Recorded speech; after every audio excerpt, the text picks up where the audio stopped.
Hello my dear children. Today in 9th English, we are going to see the prose A Birthday Letter by Jawaharlal Nehru. Okay students, first let me ask you some questions. What is a letter? கடிதம்னா என்ன? நம்ம பேச நினைக்கிற விஷயத்தை ஒரு பேப்பர்ல எழுதுறதா sir letter. Very good. Well said. சூப்பரா சொன்னீங்க. So letterனா it is a written message. It is sending a written message to someone to share information. ஒரு செய்தியை சொல்றதுக்காக எழுத்து வடிவமா நம்ம எழுதக்கூடியதான் letter. Very good. So what are the two types of letters? Formal and informal letter. Superb. Formal letter and informal letter. Okay. Formal letter na official letter. உயர் அதிகாரிக்கு எழுதுறது. Informal letter na personal letter. Family and friends க்கு எழுதுறது. Very good. Before the introduction of telephone, internet, email, mobile phone, letter was the primary mode of communication. அதாவது பாத்தீங்கன்னா mobile phone, email, internet இதெல்லாம் வர்றதுக்கு முன்னாடி பாத்தீங்கன்னா லெட்டர் தான் இன்ஃபர்மேஷனை ஷேர் பண்றதுக்கு ஒரு முக்கியமான ஒரு சோர்ஸா இருந்துச்சு. ஒரு 35 இயர்ஸ் முன்னாடி 1990s வரைக்கும். இப்போ லெட்டர்னா என்னன்னு தெரிஞ்சிட்டீங்க. ஓகேவா? Shall I ask you some GK questions? Yes, sir. When do we celebrate Children's Day? November 14th, sir. Very good. Whose birthday is celebrated as Children's Day? Jawaharlal Nehru, sir. Excellent students. ஏன் அவருடைய பர்த்டேவை children's டேவை celebrate பண்றோம் அது தெரியுமா உங்களுக்கு? Sir சொல்லட்டுமா? Because நேருவுக்கு kids ரொம்ப பிடிக்கும். So as a tribute to his deep affection for children, his birthday is celebrated as Children's Day. He used to say, children are the future of the nation. Nehru அடிக்கடி என்ன சொல்லுவார்னா, children தான், குழந்தைகள் தான் இந்த நாட்டுடைய எதிர்காலம்னு சொல்லுவார். சோ அவருக்கு அவ்வளோ கிட்ஸ பிடிக்கும். ஓகேவா? Who is the first Prime Minister of Independent India? Jawaharlal Nehru, sir. Very good. Pandit Jawaharlal Nehru. Yeah. அவர் ஒரு ஃப்ரீடம் ஃபைட்டர். அதை நம்ம மறந்துடக்கூடாது. காந்திஜி கூட நிறைய ஃப்ரீடம் ஸ்ட்ரகிள்ல அவரும் பார்ட்டிசிபேட் பண்ணியிருக்காரு. ஓகே சார், லெட்டர் பத்தி பேசுனீங்க, ஜவஹர்லால் நேரு பத்தி பேசுனீங்க. இந்த லெசனுக்கும் அதுக்கு என்ன சார் ரிலேஷன்ஷிப் அப்படின்னு பாத்தீங்கன்னா, ஜவஹர்லால் நேரு அவருடைய டாட்டர் இந்திராவுக்கு நிறைய லெட்டர்ஸ் எழுதியிருக்காரு. நிறைய விஷயங்களை பத்தி அதை டிஸ்கஸ் பண்ணியிருக்காரு. அதுல அவர் அவருடைய டாக்டருக்கு எழுதின பர்த்டே லெட்டர்ல என்ன விஷயத்த ஷேர் பண்ணார் அப்படிங்கறத நமக்கு நீங்க ப்ரோஸ்ல கொடுத்திருக்காங்க. Okay. Nehru started writing letters to Indira in 1928. So Nehru first time அவருடைய டாக்டருக்கு எப்போ லெட்டர் எழுத ஸ்டார்ட் பண்றாருன்னு பாத்தீங்கன்னா 1928ல ஸ்டார்ட் பண்றாரு. His letters dealt with so many topics including languages, trade, history, geography, science, epic and evolution. யூஸ்வலா நம்ம ஒரு பர்சனல் லெட்டர் எழுதுனா hi, how are you, how is your health, இப்படிதான் நம்ம காமனான விஷயங்கள் தான் ஷேர் பண்ணுவோம். பட் அவருடைய லெட்டர்ஸ்ல பாத்தீங்கன்னா அதை தாண்டி சோ மெனி டாபிக்ஸ பத்தி இந்திரா கூட டிஸ்கஸ் பண்றாரு. லாங்குவேஜஸ் பத்தி, trade, history, geography, science, Epic இதெல்லாமே அவர் பேசுறாரு. சோ எவ்வளவு விஷயங்களை அவருடைய டாக்டர்கிட்ட அவர் ஷேர் பண்ணிருப்பாரு பாருங்க. He started to write detailed letters when Indira was about to turn 13 in 1930. So 1928ல start பண்றாரு. 1930ங்கும் போது இந்திராவுக்கு 13 இயர்ஸ் ஆயிருது. அப்ப கொஞ்சம் மெச்சூரான பெரிய பொண்ணு ஆகிறதுனால இன்னும் நிறைய டீடைல்டான லெட்டர்ஸ், இன்னும் நிறைய விஷயங்கள் சொல்ற மாதிரி அவர் லெட்டர்ஸ் எழுதுறாரு. இவர் ஒரு ஃப்ரீடம் ஃபைட்டர் அப்படிங்கிறது நமக்கு நல்லாவே தெரியும். இப்போ ஃப்ரீடம் ஃபைட்டர்ஸ்னா அடிக்கடி ஜெயிலுக்கு போயிருவாங்க, பிரிசனுக்கு போயிருவாங்க. காந்திஜியும் நிறைய தடவை போயிருக்காரு. இப்ப நேரு என்ன பண்றாரு, நிறைய தடவை பிரிசனுக்கு போயிடுறாரு ஃப்ரீடம் ஸ்ட்ரகிள்ல. அப்போ ஜெயில இருக்கும்போது யூஸ்வலா மத்த நேரம் இந்திராட்ட அவர் நிறைய கான்டாக்ட் பண்ணலாம். அப்ப ஜெயில இருக்கும்போது அதிகமா கான்டாக்ட் பண்ண முடியாது. அப்ப என்ன பண்றாருன்னா கண்டினியூஸா 4 இயர்ஸா he wrote letter to his daughter from prison. இப்போ பிரிசன்ல இருந்து கண்டினியூஸா 4 வருஷம் லெட்டர் எழுதுறாரு. அந்த லெட்டர்ஸ் எல்லாம் இன்ஸ்பைரிங்கா இருக்கு. இன்ஸ்பைரிங் அப்படின்னா ஒரு என்கரேஜிங்கா, ஒரு ஊக்கமளிக்கிற மாதிரி இருக்கக்கூடிய லெட்டர்ஸ் தன்னுடைய மகளுக்கு எழுதுறாரு. இவர் இந்திராவுக்கு எழுதின அந்த எல்லா லெட்டர்ஸும் பாத்தீங்கன்னா 1942ல ஒரு புக்கா பப்ளிஷ் பண்றாங்க. அதோட நேம் என்னன்னு பாத்தீங்கன்னா கிளிம்சஸ் ஆஃப் வேர்ல்ட் ஹிஸ்டரி. அப்படிங்கிற ஒரு நேம்ல அவரோட எழுதின எல்லா லெட்டர்ஸையும் ஒரு புக்கா பப்ளிஷ் பண்றாங்க, வெளியிடுறாங்க. அதுல எத்தனை லெட்டர்ஸ் இருந்துச்சுன்னு பாத்தீங்கன்னா 196 லெட்டர்ஸ் வந்து அதுல இருந்துச்சு அப்படின்னு சொல்லி நமக்கு சொல்றாங்க. ஓகேவா? அதுல அவர் எழுதின ஒரு லெட்டர் தான் ஒரு பர்த்டே லெட்டர். அந்த பர்த்டே லெட்டர்ல என்ன ஷேர் பண்ணிருக்காருன்னு பார்க்கலாம். சோ எந்த பிரிசன்ல இப்ப இருக்காருன்னு பாத்தீங்கன்னா சென்ட்ரல் பிரிசன் நைனி, October 26, 1930. அப்பதான் இந்த லெட்டர் எழுதுறாரு. My dear Indra, on your birthday you have been in the habit of receiving presents and good wishes. So இன்னைக்கு வந்து இந்திராக்கு பர்த்டே. சோ அவர் என்ன சொல்றாரு பாருங்க, இன்னைக்கு உன் பர்த்டே, இந்த பர்த்டேல உனக்கு நிறைய கிஃப்ட்ஸ் பிரசன்ட்ஸ் வரும், நிறைய கிஃப்ட்ஸ் கிடைக்கும், நிறைய பேர் உனக்கு விஷ் பண்ணுவாங்க. So you'll be very happy, நீ ரொம்ப சந்தோஷமா இருப்ப. Good wishes you will still have in full measure. But what present can I send you from Naini prison? என்ன சொல்றாரு, இந்த குட் விஷஸ்லாம் உனக்கு நிறைய பயங்கரமா நிறைய கிடைச்சிட்டே இருக்கும். பட் ஆஸ் அ ஃபாதர், ஒரு அப்பாவா இந்த பிரிசன், இந்த நைனி பிரிசன்ல இருந்து என்ன பிரசன்ட், என்ன கிஃப்ட் என்னால உனக்கு சென்ட் பண்ண முடியும்?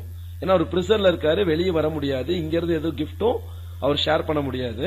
சோ நான் என்ன கிஃப்ட் உனக்கு கொடுப்பேன் அப்படின்னு சொல்லி அந்த லெட்டர்ல அவர் ஸ்டார்ட் பண்றாரு. My presence cannot be very material or solid. அவர் என்ன சொல்றாரு பாருங்க, என்னுடைய பிரசன்ட், என்னுடைய கிஃப்ட் வந்து ஒரு மெட்டீரியலாக, ஒரு பொருளாக இருக்க வாய்ப்பு இல்ல. They can be of mind and spirit. என்ன சொல்றாரு, அது மைண்ட், மனம் மற்றும் ஆன்மா. ஸ்பிரிட்னா ஆன்மா சம்பந்தப்பட்டது. மைண்ட் டு மைண்ட், அவங்க ஹார்ட் ரெண்டு கனெக்ட் பண்றது தான் இங்க சொல்றாரு. Things that even the high walls of prison cannot stop. அப்ப என்ன சொல்றாரு, நான் ஒரு கிஃப்ட் உனக்கு கொடுக்கறேன், அது ஒரு மெட்டீரியலா இருக்கலாம், ஒரு பொருளா இருந்துச்சுன்னா அது இந்த பிரிசன் விட்டு வெளியே போக முடியாது, ஏன்னா தடுத்துருவாங்க. ஆனா என் மைண்ட்ல இருக்கிற ஒரு விஷயத்தையும் என்னுடைய ஆன்மாவும் ரெண்டும் பேசுற விஷயத்தையும் இந்த பிரிசனோட வால்ஸ் தடுக்க முடியாது. You know sweetheart how I dislike sermonizing and doling out good advice. என்ன சொல்றா பாருங்க, ஸ்வீட் ஹார்ட் உனக்கு நல்லாவே தெரியும், how I dislike sermonizing. Sermonizing means உபதேசம் பண்றது, மற்றவங்களுக்கு அந்த பிரசங்கம் பண்றது, அதாவது ஒரு நிறைய பேருக்கு முன்னாடி அவங்களுக்கு வந்து அட்வைஸ் சொல்றது. சோ அந்த மாதிரி விஷயங்கள்லாம் எனக்கு என்ன பண்ணாது, ஐ டிஸ்லைக், எனக்கு பிடிக்காதுன்னு உனக்கு நல்லாவே தெரியும். And doling out good advice. டோலிங்னா ஷேரிங், சொல்றது. அப்போ குட் அட்வைஸ வந்து ஒரு பிரசங்கம் மாதிரி, ஒரு உபதேசம் மாதிரி எல்லாத்துக்கு முன்னாடி உட்காந்து சொல்றது எனக்கு பிடிக்காதுன்னு உனக்கு நல்லாவே தெரியும். சோ என்ன பொறுத்த அளவுக்கு the best way to find out what is right and what is not right, what should be done and what should not be done, not by sermon but by talking and discussing. அப்போ என்ன சொல்றாரு பாருங்க, அவருக்கு sermonizing, உபதேசம் பண்றது பிடிக்காது. But the best way என்ன சொல்றாரு பாத்துங்க, what is right and what is not right, எது கரெக்ட், எது ரைட் இல்ல, எது ரைட், எது ரைட் இல்ல, what should be done and what should not be done, எதை செய்யணும் எதை செய்யக்கூடாது அப்படிங்கறத not by sermon, ஒரு உபதேசம் மூலமா சொல்லக்கூடாது. எப்படி சொல்லணும்னா by talking and discussing. So சம்பந்தப்பட்ட நபர், சம்பந்தப்பட்ட பர்சன் கூட அவங்கள்ட்ட ஃப்ரீயா பேசி அவங்க கூட டிஸ்கஸ் பண்ணி அவங்கள்ட்ட நம்ம பேசும்போதுதான் அதுல இருந்து நிறைய ட்ரூத் வெளியே வரும். I have liked my talks with you and we have discussed many things. எனக்கு எப்பவுமே உங்க கூட பேசுறது ரொம்ப பிடிக்கும். அது இல்லாம நம்ம நிறைய விஷயங்கள் டிஸ்கஸ் பண்ணிருக்கோம். பட் அது இல்லாம சில விஷயங்கள் இருக்கு அப்படின்னு சொல்லிட்டு அவர் சொல்றாரு பாருங்க. The world is wide and beyond our world lie another wonderful and mysterious worlds. அவர் என்ன சொல்றாரு, the world is wide, இந்த உலகம் வந்து மிக பெரியது. சோ நம்ம வந்து பல விஷயங்கள் தான் தெரிஞ்சிருப்போம், இன்னும் நம்ம கத்துக்க வேண்டிய விஷயங்கள் நிறைய இருக்கு, நம்ம லேர்ன் பண்ண வேண்டிய விஷயங்கள் நிறைய இருக்கு. ஏன்னா அவ்வளோ மிஸ்டீரியஸ், அவ்வளோ மர்மங்களும் அவ்வளோ நல்ல விஷயங்களும் ஒண்டர்ஃபுல்லான பியூட்டிஃபுல்லான திங்ஸ் இந்த வேர்ல்ட்ல இருக்கு, அதை நம்ம இன்னும் தெரிஞ்சுக்கணும் அப்படின்னு சொல்லி சொல்றாரு. அப்படியே சொல்றாரு பாருங்க, none of us need ever be bored or imagine that we have learned everything. எப்பவுமே வந்து லைஃப்ல நம்ம வந்து ஒரு விஷயத்த லேர்ன் பண்றோம்னா போர் அடிச்சிருச்சு அப்படின்னு சொல்லக்கூடாது. ஏன்னா இந்த வேர்ல்ட்ல நம்ம எல்லாமே லேர்ன் பண்ணிட்டோம் அப்படின்னு எப்பவுமே நினைக்காதீங்க. கற்றது கைமண் அளவு, கல்லாதது உலக அளவு அப்படின்னு சொல்லுவோம். நம்ம உலகல நிறைய விஷயங்கள் இந்த வேர்ல்ட்ல இருக்கு, ஆனா நம்ம கத்துக்கிட்டது ஜஸ்ட் ஒரு கைப்பிடி அளவு மட்டும்தான். அப்ப நிறைய நம்ம லேர்ன் பண்ணதுனால நான் எல்லாமே எனக்கு தெரியும், I am a wise person, நான் ரொம்ப மிகப்பெரிய அறிவாளி எப்பவுமே பேசக்கூடாது. நம்ம லேர்ன் பண்ண வேண்டிய விஷயம் இந்த உலகத்துல நிறைய இருக்கு. அதனால நம்ம லேர்ன் பண்றதுல எப்பவுமே போர் அடிச்சிடக்கூடாது அப்படிங்கறதையும் அவர் சொல்றாரு. பட் வாட் ஆம் ஐ டு டூ தென்? ஆனா நான் என்ன செய்வது? ஏன்னா அவர் வந்து பிரிசன்ல இருக்காரு, லெட்டர்ல தான் ஷேர் பண்றாரு, டைரக்ட் கான்டாக்ட் கிடையாது. அதான் சொல்றாரு பாருங்க, a letter can hardly take the place of a talk. At best it is a one side affair. அவர் என்ன சொல்றாரு, ஒரு லெட்டர்ல வந்து இப்ப நான் மட்டும் தான் இங்க பேசிட்டு இருக்கேன், இந்த லெட்டர் உங்ககிட்ட வந்தா நீ அதை எடுத்து படிப்ப, அவ்வளவுதான். அப்ப இது ஒரு ஒன் சைட் டாக் மாதிரி தான் போய்கிட்டு இருக்கு. நீ என்ன பண்ணு, imagine that I have made a suggestion to you to think over as if we really were having a talk. அவர் என்ன சொல்றாரு, சோ நீ இமேஜின் பண்ணிக்கோ, யூ ஜஸ்ட் இமேஜின். என்ன இமேஜின் பண்ணு, நம்ம ரெண்டு பேரும் சேர்ந்து பேசிட்டு இருக்கிற மாதிரி, நம்ம ரெண்டு பேரும் டிஸ்கஸ் பண்ணிட்டு இருக்கிற மாதிரி நீ இமேஜின் பண்ணி இந்த லெட்டரை படி. In history we read of great periods in the life of nations, of great men and women. So every country has its own history. ஒவ்வொரு நாட்டுக்கும் ஒரு வரலாறு இருக்கும். So இந்தியா எடுத்துக்கிட்டீங்கன்னா இண்டிபெண்டன்ஸ், காந்திஜி, ஜவஹர்லால் நேரு, சுபாஷ் சந்திர போஸ், பகத்சிங், இந்த மாதிரி கிரேட் பர்சன்ஸ் இருக்காங்க. அதே மாதிரி ஆப்பிரிக்கால போயிட்டீங்கன்னா நெல்சன் மண்டேலா, அமெரிக்கா போயிட்டீங்கன்னா ஆப்ரஹாம் லிங்கன், இந்த மாதிரி நிறைய பேர் இருக்காங்க. சோ அந்த மாதிரி நிறைய கிரேட் மென் அண்ட் விமன் வந்து இந்த ஹிஸ்டரியில இடம் பிடிச்சிருக்காங்க. For example, just like you are attracted to Joan of arc.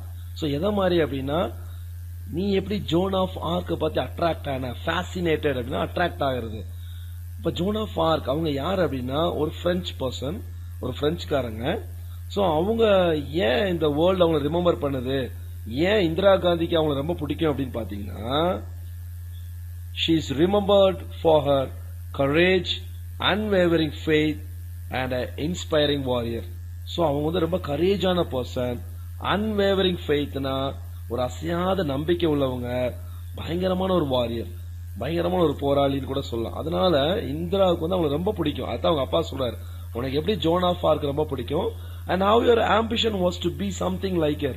நீ எப்படி அவங்கள மாதிரி பிரேவா, கரேஜா, ஒரு இன்ஸ்பைரிங்கான பர்சனுக்கு ஆசைப்படுற, அந்த மாதிரி இருக்கணும் அப்படின்னு சொல்லி அவங்க அப்பா சொல்றாரு.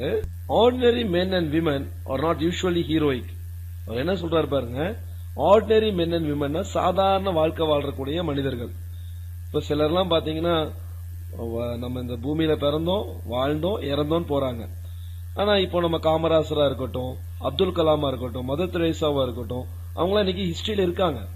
பிகாஸ் அவங்க சர்வீஸ் பண்ணிருக்காங்க நேஷனுக்காக. அதைத்தான் இவர் இங்க சொல்ல வர்றாரு. அப்ப ஆர்டினரி பர்சன் எதை பத்தி திங்க் பண்ணுவாங்க அப்படின்னு பாத்தீங்கன்னா, they think of their bread and butter, children and household worries. அப்ப அந்த ஆர்டினரி பர்சன் எதை பத்தி தான் திங்க் பண்ணுவாங்கன்னா, bread and butter. Bread and பட்டர்னா அவனோட ஃபுட், அன்னைக்கு சாப்பாடு கிடைச்சா போதும், இன்னைக்கு சாப்பிட்டோமா அவ்வளவுதான். அபவுட் their children, அவங்களுடைய குழந்தைகளை பத்தி, என் குழந்தை நல்லா இருக்காங்களா, அவங்கள படிக்க வைக்கணும், அவ்வளவுதான். அண்ட் ஹவுஸ் ஹோல்ட் worries, அவங்களுடைய வீட்டு வேலைகள், வீட்டு சம்பந்தப்பட்டது.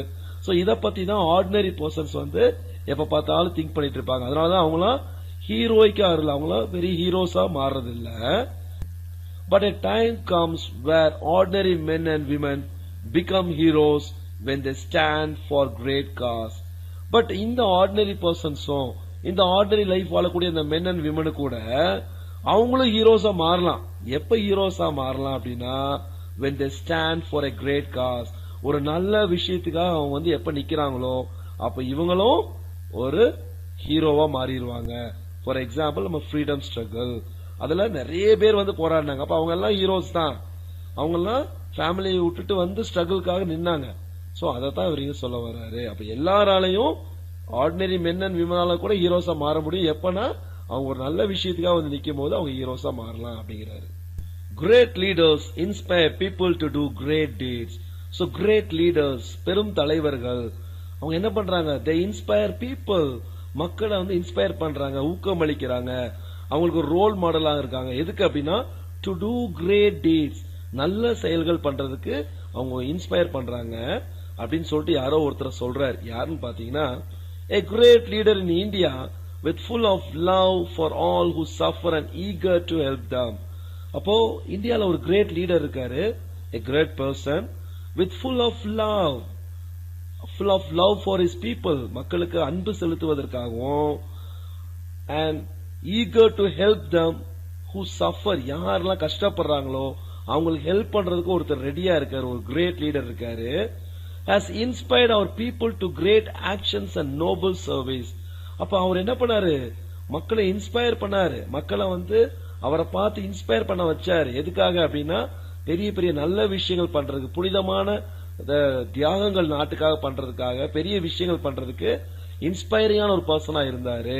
He has helped to make the starving, the poor and the oppressed free and happy. என்ன சொல்றாரு பாருங்க, அந்த கிரேட் லீடர் என்ன பண்ணிருக்காருன்னா, he has helped to make the starving, பசி பட்டினியில வாடுறவங்களையும், poor people, ஏழை மக்களையும், and the oppressed, oppressed அப்படின்னா ஒடுக்கப்பட்டவர்கள், அவங்களதான் நம்ம oppressed சொல்லுவோம். சோ அப்படிப்பட்டவங்களையும் என்ன பண்ணிருக்காரு? ஃப்ரீ பண்ணிருக்காரு, அவங்களெல்லாம் ஹாப்பி ஆக்கியிருக்காரு அப்படின்னு சொல்லி ஒரு கிரேட் லீடரை சொல்றாரு. அந்த கிரேட் லீடர் வேற யாரும் இல்ல, Mahatma Gandhi, father of our nation. அவரை தான் நம்ம நேரு இங்க சொல்றாரு, அவருடைய டாட்டர் இந்திரா கிட்ட. சோ எவ்வளவு ரெஸ்பெக்ட் வச்சிருக்காரு பாருங்க நம்ம காந்திஜி மேல. Bapuji is in prison. So Bapuji அப்படிங்கிறது நம்ம மகாத்மா காந்தியோட செல்ல பேர், அப்படிதான் அவர் கூப்பிடுவாங்க எல்லாரும். சோ என்ன சொல்றாரு? Bapuji is in prison. Bapuji இப்ப எங்க இருக்காருன்னா பிரிசன்ல இருக்காரு, அவரும் ஜெயில தான் இருக்காரு. But the magic of his message has stolen the hearts of millions of people in India. So அவருடைய மெசேஜ், அவருடைய வார்த்தைகள், அவர் மக்கள்கிட்ட சொல்ல வந்த விஷயம் ஒரு மேஜிக்கவே கிரியேட் பண்ணிருச்சு. நம்ம எல்லாம் ஒரு மேஜிக் பார்த்தா அப்படியே இம்ப்ரெஸ் ஆகி அப்படியே பார்ப்போம்ல, அந்த மாதிரி அவருடைய வேர்ட்ஸ், மகாத்மா காந்தியோட வேர்ட்ஸ் இந்த இந்தியால இருக்க பீப்புளோட, மில்லியன்ஸ் ஆஃப் பீப்புளோட ஹார்ட்ஸ் என்ன பண்ணிருச்சு? திருடிருச்சு. அவர் சொன்ன வார்த்தைகளை கேட்டு மக்கள் எல்லாம் என்ன பண்றாங்க? ஃப்ரீடம் ஸ்ட்ரகிள் இறங்கி இந்தியாவுக்காக போராடுறாங்க. அப்படி ஒரு மேஜிக் அவருடைய வேர்ட்ஸ்ல இருக்கு அப்படின்னு சொல்லி சொல்றாரு. Men, women and children have come out of their little shells and become India's soldiers of freedom. So பாபுஜியோட வேர்ட்ஸ் கேட்டுட்டு அவருடைய வேர்ட்ஸ்ல இன்ஸ்பயர் ஆகி men, women and even children, குழந்தைகள் கூட, பெரியவங்கல இருந்து ஆண்கள், பெண்கள், குழந்தைகள் எல்லாரும் அவங்களோட ஷெல், அவங்க கூட்ட உடைச்சிட்டு வெளியே இந்தியாவோட ஃப்ரீடம்காக எல்லாரும் ஸ்ட்ரகிள் பண்ணாங்க, போராடினாங்க. அவங்க எல்லாம் சோல்ஜர்ஸா மாறிட்டாங்க, ஒரு படையாவே மாறி இந்தியன் ஃப்ரீடம்காக ஸ்ட்ரகிள் பண்றாங்க. அப்போ எவ்வளவு தூரம் அவருடைய வார்த்தைகள் எல்லாத்தையும் இன்ஸ்பயர் பண்ணிருக்கும் பாருங்க அப்படின்னு சொல்லி அவர் மகள்கிட்ட சொல்றாரு. பாபுஜியோடைய அவருடைய பெருமைகளை சொல்றாரு. You and I are fortunate to see this happening before our eyes and to take some part ourselves in this great drama. ரொம்ப சூப்பர்பா சொல்றாரு பாருங்க. You and I. So you and Iங்கிறது அவரையும் அவருடைய டாட்டர் இந்திராவை சொல்றாரு. We both are fortunate. Fortunateனா அதிர்ஷ்டசாலி. எதுக்கு அப்படின்னா இந்த மாதிரி ஒரு விஷயத்தை நம்ம கண்கூடா பாக்கறதுக்கு. காந்திஜியோட வேர்ட்ஸை கேட்டுட்டு மென், விமன் அண்ட் சில்ட்ரன்லாம் இந்தியன் ஃப்ரீடம்காக ஸ்ட்ரகிள் பண்றத பாக்கறதுக்கு ரொம்ப ஒரு வாய்ப்பு நமக்கு கிடைச்சிருக்கு, அந்த அதிர்ஷ்டம் நமக்கு கிடைச்சிருக்கு. And we are also part of this great drama. இந்த டிராமால நம்மளும் ஒரு பங்களிப்பா இருக்கிறது எனக்கு ரொம்ப ஹாப்பியா இருக்கு. ஏன்னா அவரும் ஃப்ரீடம் ஸ்ட்ரகிள் இருக்கிறாரு, அவர் டாட்டரும் உள்ள இருக்கிறாங்க.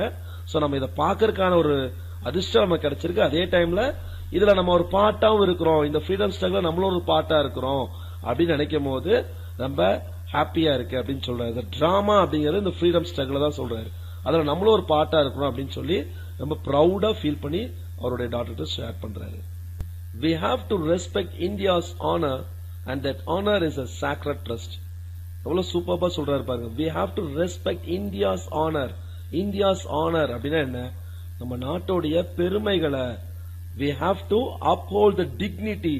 நாட்டோடைய கண்ணியத்தை பாதுகாக்கணும், வேல்யூஸை பாதுகாக்கணும், சிம்பிள்ஸ் லைக் அவர் நேஷனல் பிளாக் இதெல்லாத்தையும் நம்ம பாதுகாக்கணும், ரெஸ்பெக்ட் பண்ணணும். And that honor is a sacred trust. அது ஒரு புனிதமானது. அப்ப எவ்வளவு தூரம் நம்ம ஒரு பேட்ரியாட்டிசம் அவருக்கு இருக்கு பாருங்க நம்ம நாட்டு மேல.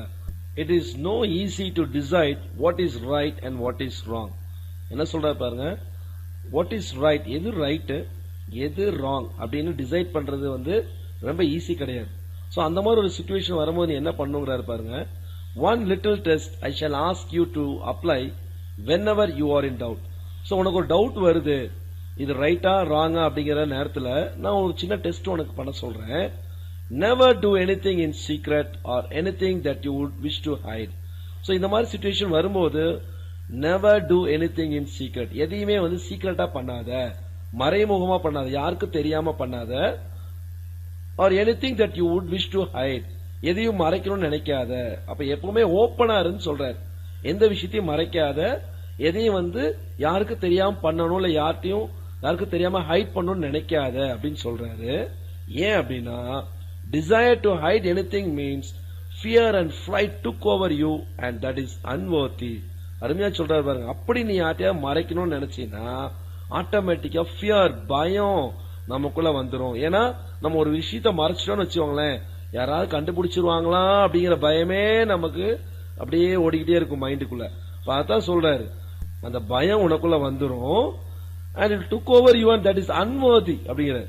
அன்வர்தினா ஒரு தகுதியற்றதா மாறி போயிரும். சோ எதையுமே வந்து ஹைட் பண்ணாத, சீக்ரெட்டா பண்ணாத, பி ஓபன், பிராங்கா இரு, ஓபனா இரு. அதுக்கு ஒரு எக்ஸாம்பிள் சொல்றாரு பாருங்க. In the freedom movement under Babuji's leadership there was no secrecy or hiding. அதான் சொல்றாரு பாருங்க. இத நான் ஏன் உனக்கு சொல்றேன் அப்படின்னா, ஃப்ரீடம் மூவ்மெண்ட்ல, நம்ம இந்தியன் ஃப்ரீடம் மூவ்மெண்ட்ல, விடுதலை போராட்டத்துல பாபுஜி காந்திஜியோட அந்த லீடர்ஷிப், அவரு கீழே தானே எல்லாருமே இருந்தாங்க. சோ அவருடைய தலைமையில வந்து நாங்க வந்து ஒர்க் பண்ணும்போது there was no secrecy or hiding. எங்களுக்குள்ள எந்த ஒரு ஒளிவு மறைவும் இருக்காது. நாங்க எதையும் சீக்கிரட்டாவும் பண்ண மாட்டோம், அவர்கிட்ட எதுவும் ஹைட் பண்ணவும் மாட்டோம். நாங்க எல்லாமே ஓப்பனா தான் இருக்கோம். எதுனாலும் ஓப்பனா தான் ஷேர் பண்ணுவோம், எதையுமே ஹைட் பண்ண மாட்டோம். அந்த ஹேபிட்டை நீ ஃபாலோ பண்ணு. We were not afraid of what we do or what we say. We were not afraid. நாங்க பாபுஜியோட லீடர்ஷிப் கடையில we were not afraid. நாங்க எதுக்குமே பயந்தது கிடையாது. நாங்க என்ன செயல் பண்ணாலும், என்ன விஷயம் பண்ணாலும் நாங்க பயந்தது கிடையாது. at the same time what we say, நாங்க என்ன சொல்றதுனாலும் பயப்பட மாட்டோம். தைரியமா ஓப்பனா சொல்லுவோம். எதுவுமே எங்கள்கிட்ட ஒரு ஒளிவு மறைவே இருக்காது. everyone works under sun and light. நாங்க எல்லாருமே சன் அண்ட் லைட் அப்படிங்கிற அந்த பிரேஸ்க்கு மீனிங் வேற. சூரியனுக்கும் லைட்டுக்கு அடியில வேலை செஞ்சோன்னு அர்த்தம் கிடையாது. சன் அண்ட் லைட் அப்படின்னா இங்க வந்து வித்தவுட் சீக்ரசி, எந்த ஒரு ஒளிவு மறைவு இல்லாம வேலை செஞ்சோம் அப்படிங்கிறதுக்கு தான் இங்க மீனிங். சன் அண்ட் லைட்ங்கிறது டிரான்ஸ்பரன்சி அண்ட் ஆனஸ்டி. அப்ப டிரான்ஸ்பரன்சினா வெளிப்படையாக, ஆனஸ்டினா ட்ரூத், உண்மையாக நாங்க வேலை செஞ்சோம். Even in private life they maintain no secrecy or hiding. So not only under the leadership of பாபுஜிக்கு அவருடைய லீடர்ஷிப் அடியில மட்டும் கிடையாது, பிரைவேட் லைஃப், அவங்களுடைய சொந்த வாழ்க்கையில கூட யாரும் சீக்ரஸியோ அதை எதையுமே ஹைட் பண்ணதில்ல, யாரும் அதை மெயின்டைன் பண்ணதே இல்ல அப்படிங்கறத சொல்றாரு. சோ ஃபைனலா சொல்றாரு பாருங்க, I wish that you will grow up a child of the light. So நான் என்ன விஷ் பண்றேன் அப்படின்னா, you will grow up a child of the light. ஒரு டிரான்ஸ்பரண்டா, ஒரு சீக்ரஸிய மெயின்டைன் பண்ணாத ஒரு கேர்ளா நீ grow up ஆவ. அது மட்டும் இல்லாம அன்அஃப்ரைட்னா ஒரு பிரேவான, பயப்படாத, ஒரு பிரேவ், ஒரு கரேஜான கேர்ளா. அண்ட் செரின் அப்படின்னா ஒரு களங்கமற்ற, ஒரு தூய்மையான ஒரு கேர்ளா. அண்ட் அன்ரஃபிள்ட் அப்படின்னா கலக்கமடையாத, எதுக்குமே வந்து அப்படியே அசராத ஒரு பொண்ணா. வாட் எவர் மே ஹேப்பன், லைஃப்ல என்ன நடந்தாலும் நீ ஒரு அன்அஃப்ரைடா, ஒரு சரன் அண்ட் அன்ரஃபுல் கேர்ளா ஒரு க்ரோ அப் ஆவ அப்படின்னு நான் விஷ் பண்றேன் அப்படின்னு சொல்லி அந்த லெட்டர் அவர் வந்து கன்க்ளூட் பண்றாரு. ஃபைனலா, I have written a very long letter to you. ஒரு பயங்கரமான நீளமான ஒரு லெட்டர் எழுதிட்டேன். இன்னும் நிறைய விஷயம் நான் ஷேர் பண்ணும், பட் இந்த லெட்டர் அதுக்கு பத்தாது. சோ குட் பை சொல்றாரு. அப்புறம் ஒரு பிரேவ் சோல்ஜரா நீ இந்தியாவுக்கு சர்வீஸ் பண்ணும் அப்படிங்கறத சொல்லிட்டு, with all my love and good wishes your loving father அப்படின்னு சொல்லிட்டு அந்த லெட்டரை கன்க்ளூட் பண்றாரு. சோ இந்த லெட்டர் நமக்கு சொல்ற விஷயம் என்ன அப்படின்னு பாத்தீங்கன்னா, ஒரு இன்ஸ்பைரிங் ஃபாதரா இருந்திருக்காரு. ஒரு டாட்டருக்கு என்னென்ன விஷயங்கள் தெரிஞ்சுக்கணுமோ அதை சொல்லி கொடுத்திருக்காரு. ஒரு பிரேவ், ஒரு கரேஜா வாழுங்கிற சொல்லி கொடுத்திருக்காரு. அதனாலதான் இந்தியாவுடைய ஃபர்ஸ்ட் உமன் பிரைம் மினிஸ்டரா இந்திரா காந்தி மாறினாங்க. சோ ஃபர்ஸ்ட் பிரைம் மினிஸ்டர் அப்படிங்கறத விட the one and only woman to serve as prime minister of India till now. இப்ப வரைக்கும் இந்தியாவுடைய உமன் பிரைம் மினிஸ்டர் அவங்க மட்டும்தான். சோ ஒரு பிரேவான, ஒரு போல்டான பர்சன் அவங்க மாறுறதுக்கு காரணம் கண்டிப்பா அவங்க ஃபாதர் தான் அப்படிங்கறத இந்த லெட்டர் மூலமா நம்ம தெரிஞ்சுக்கலாம். ஓகேவா? சோ ஒவ்வொரு ஃபேமிலிலயும் இந்த மாதிரி ஒரு இன்ஸ்பைரிங்கான ஃபாதரோ ஒரு மதரோ இருந்தாங்கன்னா, அவருடைய ட்ரீமான children are the future of the nation சொன்னார்ல, அத கண்டிப்பா அந்த ட்ரீம் வந்து ஃபுல்ஃபில் ஆகும் அப்படிங்கறத இந்த லெசனோட மாரலா நம்ம எடுத்துக்கலாம். ஓகே.